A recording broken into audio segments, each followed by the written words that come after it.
Church. My name is Ian Chito. This is my wife, Camille. We've been attending River Valley for 3 years now. I'm one of the sound and media technicians here at the church, and my wife serves in the nursery. And today we want to tell you a little bit about our journey. So 3 years ago, we were living in Ohio, and I was looking for a new job. And we've been looking for 2 years, and we just prayed that God would make the path clear and make it obvious, like have the pieces fall into place, even relocating us. And our prayers were answered when we accepted a job at Master Brand. We accepted the job and we moved across the country, and then my best friend Katie from Maine sent us a link of River Valley Church.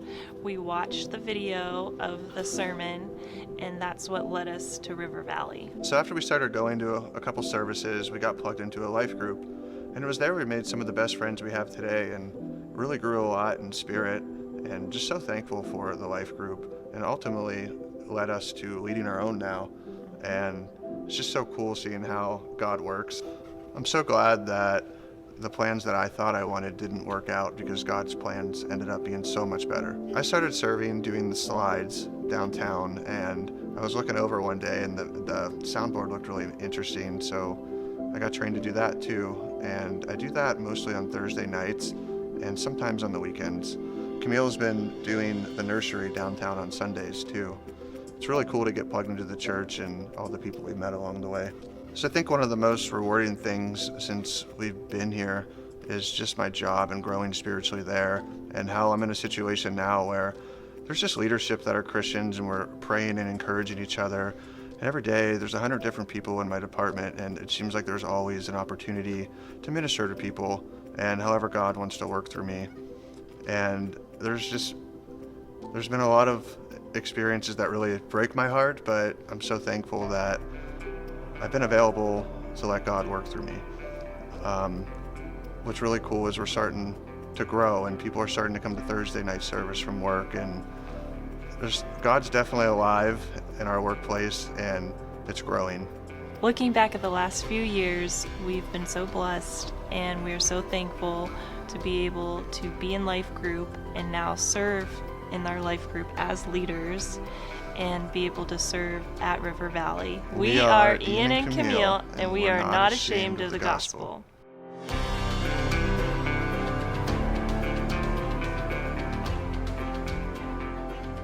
Well, after a worship session like that and a video like that, I think I really just need to come up, pray, and then we're good, because there's just a lot of good stuff. Yeah, let's clap for the Lord, for them, and for just that time of worship. Thank you, Rachel and gang.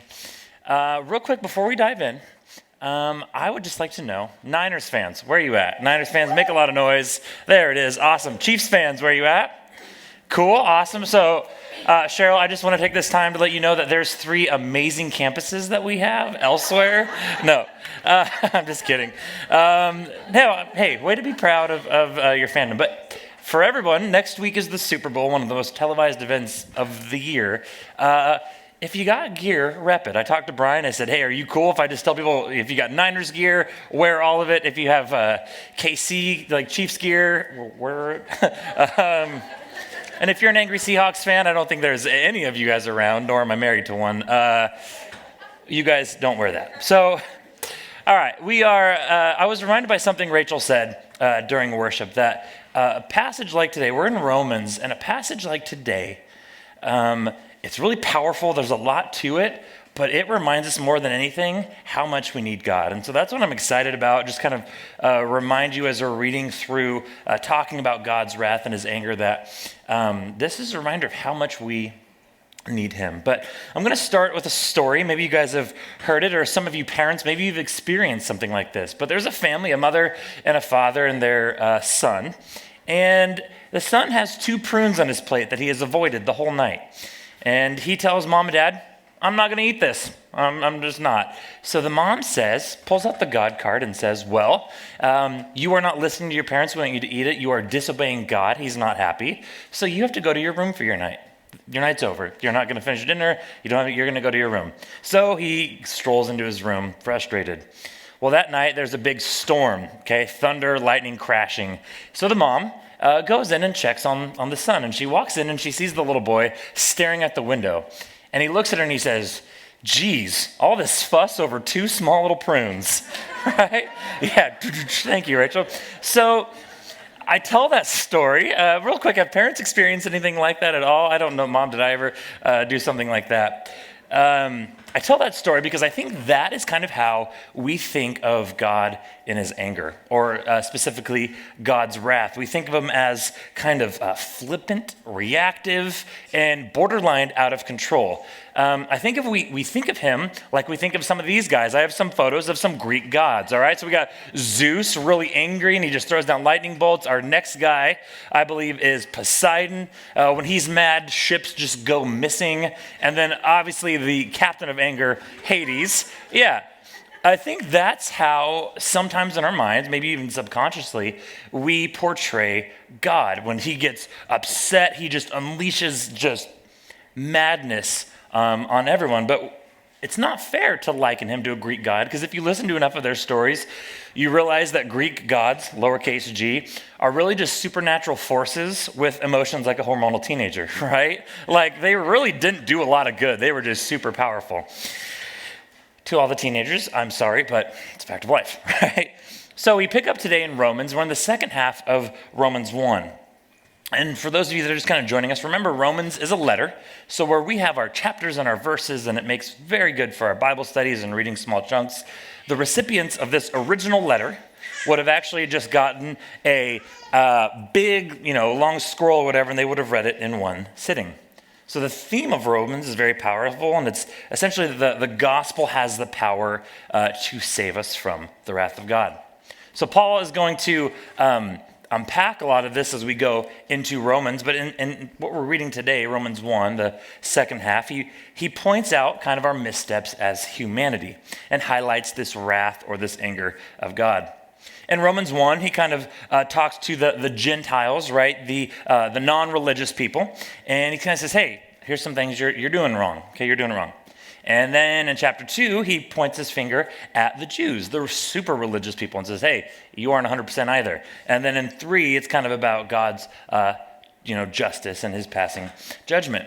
But we're going to start from the beginning of our passage today. The beginning is a great place to start. In Romans 1:18, we're going to go through the whole part, and we're actually going to dip into chapter 2 just a little bit to kind of bring it around full circle.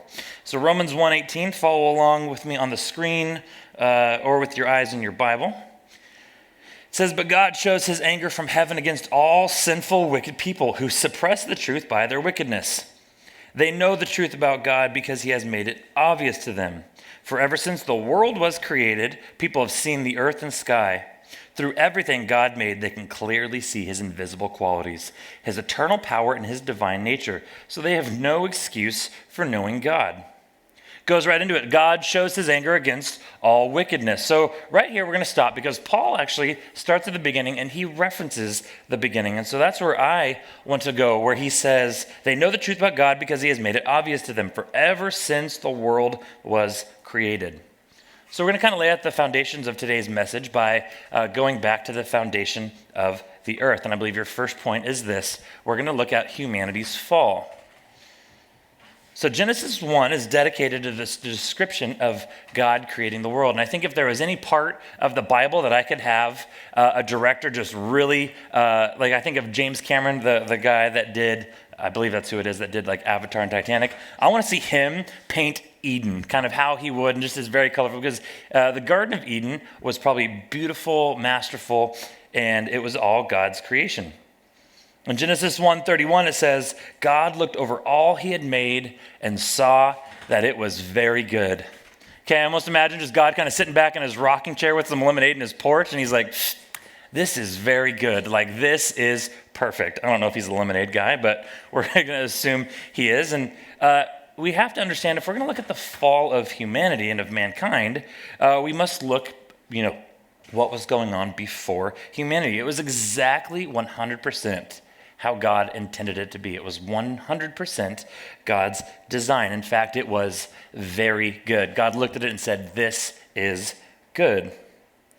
Well, If you're familiar with the Genesis story, it doesn't take long for the humans to kind of come in and add their own spin to things. Like the ink isn't even dry yet on the pages, and chapter 3 has Adam and Eve come in, deceived by a serpent, by Satan, and they go against God's intentions for them, his creation. It's kind of the first transgression, the first sin against God. Genesis 3:13 says this, the Lord then asked the woman, "What have you done?" She says, "The serpent deceived me. That's why I ate the fruit." So real quick, he said, there's this tree, don't go near it, don't eat the fruit. So she's not going because that was God's intention. And a serpent deceived her. And it says, that is why I ate it. So someone might just kind of read Romans by itself in its own context and think, kind of like the little boy in the story, why all the fuss? Like, why is God so mad? Why is he angry? And he's mad at the actions of the humans because the humans are not acting in the manner that God intended. We are not acting according to God's design. We're not acting in step.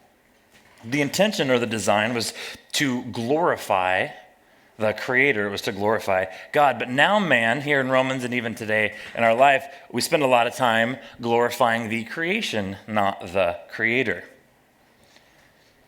Later in Genesis, we actually see God hit the reset button by way of the flood, only leaving a few survivors, people that were honorable enough, Noah and his family members. But God promises never to do that again. But we still continue to see sin thriving in Scripture, only to be defeated by the power of grace through Jesus Christ. But again, we flip back to Romans in the New Testament, where Paul's highlighting this wrath or this anger of God. This isn't a flippant reaction either, okay? It's not like he got super upset, like I would say maybe like a Greek god, and he's not like flogging them for a punishment. But we see this as a byproduct of a perfect, just God, upset by the fact that man, his creation, is turning away from God's design. Man has turned away from the Creator, and they've turned to sin.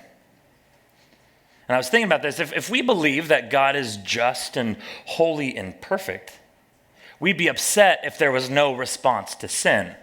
We'd be pretty upset if he was not taking this serious. It would almost seem incomplete. It would seem unbalanced. I think of it like this. If I got arrested for committing a crime or a felony, and I'm sitting there, in the Josephine County police station, and I'm actually not sure what I did. I just know that I got arrested, and someone walks up and says, "All right, here you go from the Josephine County. You are free," and I leave. Okay, I'm happy, I guess, because I'm no longer sitting on that bench, but I am not aware of what I did. I'm not aware of the severity of what I did, nor am I going to be able to fully understand the impact of the grace that was given to me. There's really no reason to stop me from going and doing whatever I did again, because I don't know the impact of the grace that was laid before me. I have no reason to change. So today we are looking at God's response to the fall of man and to humanity's sin. And we're going to look at it in two different ways. First, God's response to wickedness is the wrath, as mentioned before, or his anger. Romans 1:18 says, "But God shows his anger from heaven against all sinful, wicked people who suppress the truth by their wickedness." The wicked people have suppressed the truth. And if you're unfamiliar with that term, it's this idea of preventing the development or the action or the expression of a belief or idea, or better yet, just to restrain something. Okay, suppress. I think of if you have something that's making noise, you put like a pillow over it to quiet it down. If your alarm is going off or a toy is going off and you don't know what to do, you suppress it. So we look at the fall of man. It occurred when Adam and Eve, they knew the truth. God presented the truth to them. It was made obvious. They heard a lie. So they then suppress the truth. They turn away from the truth, and they commit to the lie. Okay, they now say, my commitment is not to the truth. My commitment is this. This is where my curiosity is. I have committed to the lie. And that's this progression that we see towards wickedness. So God's wrath is a response to the wickedness of man. And we see this in a few ways in this chapter. One is the condemnation of sin. And I think we forget this a lot. And a theme that you're going to see kind of peppered throughout this message and even through our worship is this idea of grace. Because you get a passage like this, and it's just boom, boom, boom. But we want to remember that this condemnation is against the sin. Maybe you've heard the saying, hate the sin, love the sinner. I wanted to make sure I didn't flip-flop that. Because, yes, the wrath is against, because I'm like, oh, hate the sinner. Everyone's like, oh, no, right? But the condemnation is against the sin, this wickedness towards God. But we need to obviously have grace towards the sinner because we all fall in that category. So he says, God shows his anger against all sinful, wicked people who suppress the truth by their wickedness, that action of wickedness. And maybe I'm wrong in thinking about this, but if you ever talked to a student different times in their life, so maybe you ask a high school student, who's your favorite teacher, right? And they're going to say, oh, my favorite teacher is Mr. Smith, right? And just a general name. Well, why was it Mr. Smith? He lets us get away with everything. It's almost like he doesn't care. We can cheat, we can chew bubble gum, we can listen to music, we can do all that at the same time, right? Mr. Smith's my favorite because he doesn't care. But as we get older, maybe we grow in our maturity a little bit. We're starting to realize the importance of certain things. You might ask the same student past their college days, and they're like, well, who's your favorite, or who's the best teacher, right? Because their favorite teacher is this guy, but who's the best teacher? Oh, the best teacher, that was Mr. Jones. Mr. Jones didn't let you get away with anything. He actually cared. You were a better person in your integrity and your character when you left that room because he was going to let you know if you're doing something wrong and he was going to help you fix it. So we might think our favorite teacher at the time, while we're maybe in this sin, if you want to relay it back, is the teacher that's not letting you, not holding you accountable. But we realize the importance of the teacher that actually cares, the teacher that actually holds us to that.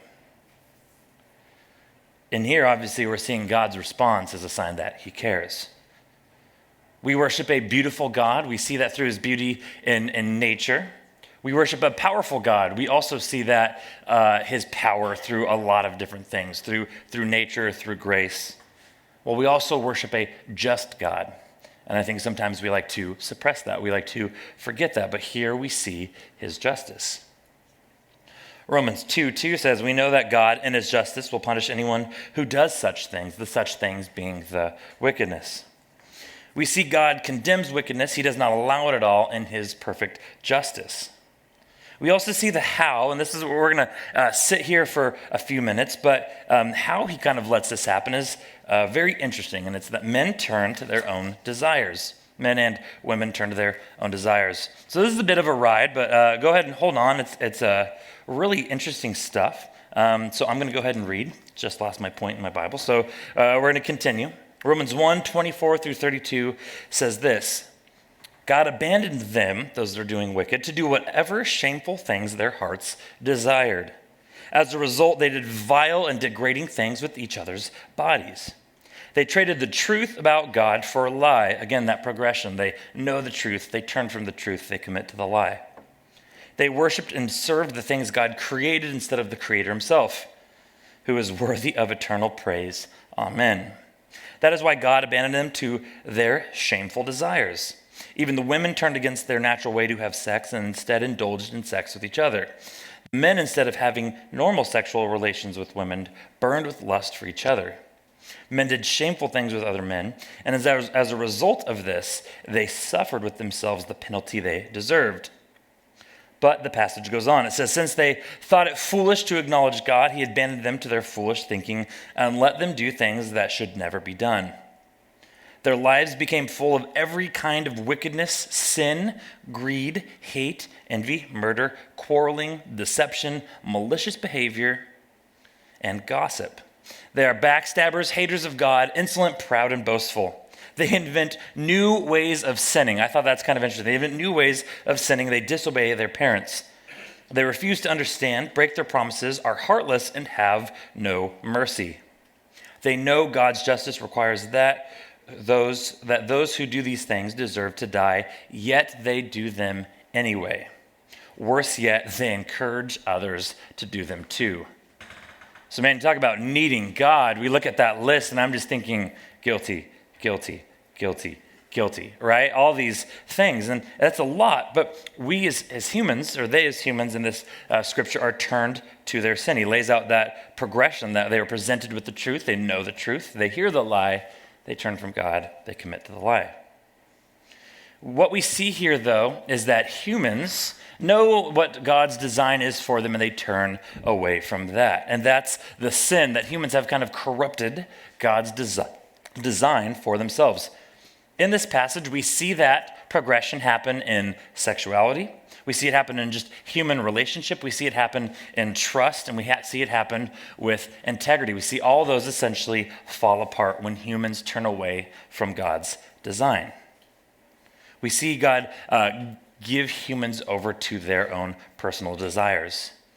It's much like a parent saying, okay, I've told you that 2 brownies is enough because 3 is going to go ahead and give you a stomach ache or something, or what you want. I've given you limits.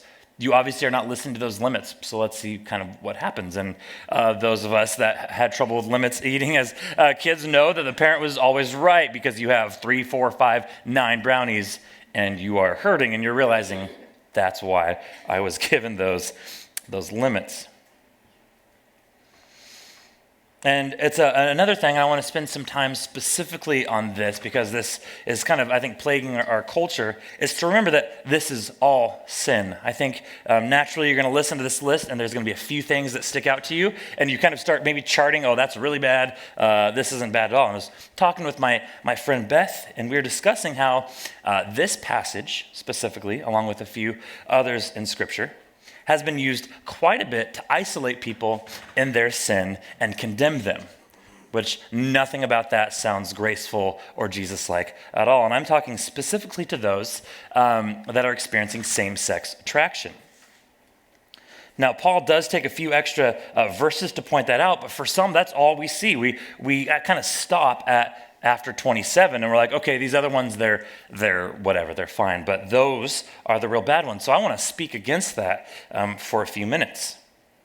Because here's the deal. Any sexual sin occurs when the action of sex, the sexual action, takes place, because that is against God's design. So the sin of any sexual relationship is a sexual action outside the covenant of marriage between a man or a woman. And it's important to realize that we confuse act with attraction, right? So there might be people that are experiencing same-sex attraction. They are maybe struggling or processing this idea that they are attracted to somebody of the same gender, and that attraction is a temptation that they are dealing with. And we all have some sort of a struggle with an attraction or a temptation, whether it's in the sexual realm or even just another aspect of our life. So to be attracted to someone of the same sex is a temptation, but not a sin in itself. Again, we all face these temptations. But those sexual acts that are sins towards God's design for sexuality are pornography, fantasies, masturbation, premarital sex, adultery, bestiality. The list goes on. All of these, and I know for some that's kind of hard to hear, like, whoa, that's intense. Well, yes, it is intense. But all of those are God's design for sex being corrupted by the desires of men. It's important here that we realize that everything on this list mentioned is men taking what God intended for us out of his design. I look at that list and we put some kind of on the chalkboard, like these are the bad ones, while we revel in the other ones. I think of TV shows that we watch, that we're addicted to, that are based off of envy, jealousy, lust, malicious behavior. We look at all those and we're like, oh, that's fine, that's entertaining, but oh, somebody experiencing this? No, that's a different level. So if you are somebody here, and I think it's eye-opening to a lot of us that a lot more people maybe are dealing with same-sex attraction more than we think, but if you are somebody that is kind of processing that right now, please realize that this is something that a lot of people inside and outside of the church are in fact experiencing. And I hope that we realize that we are not alone in this. We're all in this together in one way or another. So if you are struggling with that, please just know that we're glad you're here. We want to walk with you. There's a lot of resources in this church, a lot of people in this church that just want to walk with people as we are struggling with stuff. Because a whole lot of the church, and I'm kind of just being general, but a lot of people, we struggle with isolating out temptations and holding it above others, like I said before. But the fact is that we all struggle with this idea of suppressing the truth. We suppress the truth of that which was very good, as mentioned in Genesis 1. Important to remember, though, that all sin punches your ticket, right? All of our sin is worth kind of bringing the wrath of God. Society tends to twist it one way or another. And one way I was thinking about looking at this was that we do two things, I think, as sinners. We do two different things. We feel isolated because of our sin. I'm experiencing this. This is so embarrassing. If so-and-so knew this, they would never want to talk to me. Boom, you have put that in a box and you've put it under your bed, and it's still eating away inside of you. Or we do the opposite, and we feel elevated because of other people's sin. All right, so I'm dealing with this, but they're dealing with this, so I'm better than them. So it's kind of two different sides of the coin. One thing we need to do, though, is we need to take the crosshairs, kind of our target, we need to take it off of people's struggles, right? Because sometimes I think we're just looking, all right, how are you struggling? Awesome, that's great. We need to take our crosshairs off of people's struggles, though, and put it on our own sin, kind of personal accountability. So I don't want to take light our sin, but I was kind of thinking of this story, two members of my household, how I think we kind of look at sin. So I have a picture up here of Rachel and I's fur babies. So on the left you have Sassy. She's our cat. She's, 10. On the right we got my man Buddy. All right, I love him. She's cool, but I love him. Both of these have just this heavy pursuit of food. They love food, all right? How many dog owners do we have in the house? Okay, yeah. Dogs love food. So where I'm getting at is this. When food comes into the picture, both of these are heavily engaged. Buddy, the one on the right, he will take this approach. You will have food. He will sit there. He will be nice, right? He will look cute. He will whine. He will beg. He will sit there. But if he realizes that you are not going to compromise and give him this food, he strikes, right? He strikes. I remember one time I had something in my hand. I was handing it to someone else, obviously right to them. And he was like, oh, how kind you're handing me food. Boom, struck. Like, didn't even bite my finger, just took the food. Rachel and I will bring food into our living room. We got pizza, right? And I've set my pizza down on the table. I got 3 pieces. I go get a napkin, come back. I got 2 pieces, okay? He's like my Weight Watcher. But here's the deal. We're sitting there, and Rachel leaves the room, and I am on Buddy. I say, Buddy, you sit right there. You do not move, and I am on him. He is not eating any food. I'm so proud because she comes back in. She's got all 3 pieces of pizza, and I am on him. And I go to my plate, and who, except Sassy over here, has taken the opportunity. She's halfway through licking my pizza and the ranch on my plate. And the problem, because he is very blatant at what he's doing, it's very obvious when Buddy has been somewhere. But with her, she's licking the grease off the pizza. I don't know what essentially she has contaminated. So I'm so busy focusing on him and the blatant destruction that he is doing, I don't even realize she's halfway through my piece of pizza. So where I'm getting is that we are like so specific about the Buddy in people's lives, right? The blatant, obvious maybe sin, but we don't realize that our sin's halfway through eating our soul, or like halfway through kind of destroying about what we're going through. Because we are kind of, some people's sin is more obvious because it might be public and well known, right? Because some sin obviously is. But the other one is like, God forbid, somebody actually decides to be vulnerable with us and share what they're going through. And instead of kind of being gracious and kind, we're like, boom, boom, boom, buddy, buddy, buddy, to their sin. And we're not even worried about the Sassy in our lives. So again, I don't mean to come down really hard on us as the church, but I do think that collectively we can get better at just being gracious to everyone in their sin. Remember why Jesus came. Jesus came for those sinners. Jesus came for you. He came for me. He came for all of us. He came to heal, not to destroy. So again, if you are struggling or experiencing anything that was on this list or a temptation towards anything, I want to remind every single person in this room, there's a path to redemption, right? And being sensitive and open to anyone that is struggling with any sort of sin, sexual or non-sexual sin. Anybody struggling with the temptations in that, there's a path to redemption. There's the God of grace, there's a God of understanding, there's a God of love. But also, Murphy, we as a church, there is a church of grace. There's a church community who loves you.